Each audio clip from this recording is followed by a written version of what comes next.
if I asked you, do you know how to deal with stress? You'd probably say something like, I don't know, not really. Although we all know that it is so important to learn how to deal with stress because we are constantly faced with stressful experiences.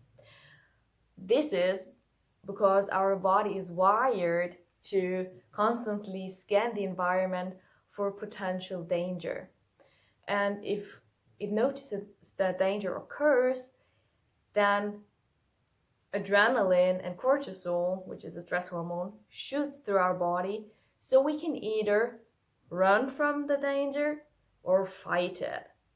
That is how we are wired, right? Fight or flight. But this is not how our daily life works. So most of the time, a third F word comes into play, which is called freeze. And freezing is something that doesn't only happen to humans, but also to wild animals. Freezing is also called playing possum. Why? Because possum, that is like a giant rat, are perfect in playing dead. If they are threatened by a hyena or a fox, they will pretend to be dead for as long as the danger is there, and once it's gone, something very interesting happens. Because remember, the cortisol and the adrenaline that was produced by the body to either fight or flight is still within the possum's body, also within our body.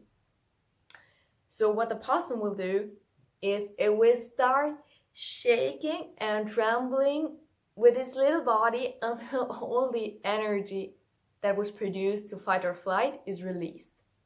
Because freezing doesn't release any energy. We know that because we feel it, because we carry our stress and our energy that was produced in stressful situations for days, weeks, months. That is how trauma is produced. Wild animals are not traumatized. Only domesticated animals and humans show signs of trauma. The possum that was threatened by a fox and freezes and then shakes it off will not show any signs of trauma later. That is amazing because we can learn from it. What can we learn from it? A lot. We can learn that we cannot bypass our negative stressful experiences by freezing, meaning ignoring them and then pretending that it was not so stressful and that's not so bad for us. You're gonna ask yourself, what? Should I shake it off like the possum and then run, or what? I'm not faced with bears or foxes or any of that. I'm faced with real stuff. I'm talking about that real stuff that is happening in your daily life. And actually shaking it off is not a bad option. It's actually a very good option because it translates to running, dancing, and sports. And I hope you had that experience already, that after doing sports, you felt so relieved and happily tired in your body. That is a way of releasing energy, and it's a great one. The second one, and this is not the either or, this is sports, dancing, and self-reflection. Self-reflection is really the key to releasing trapped energy and coping with stress. I'm talking about yoga, I'm talking about meditation, and I know that most of you will roll their eyes and be like, can't hear that shit.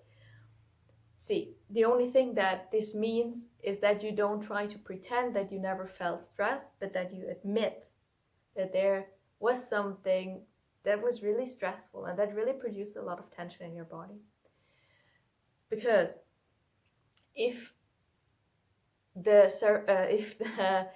cortisol and adrenaline does not get released, then other very important hormones like our happy hormone serotonin or progesterone cannot be produced in the amount that they should.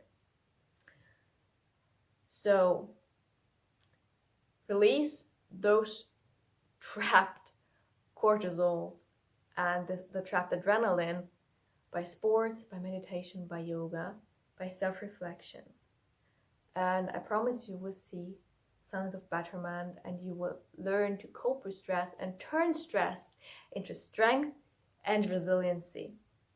I believe you can do this because we all feel the wild animal that is within us. Have a wonderful day.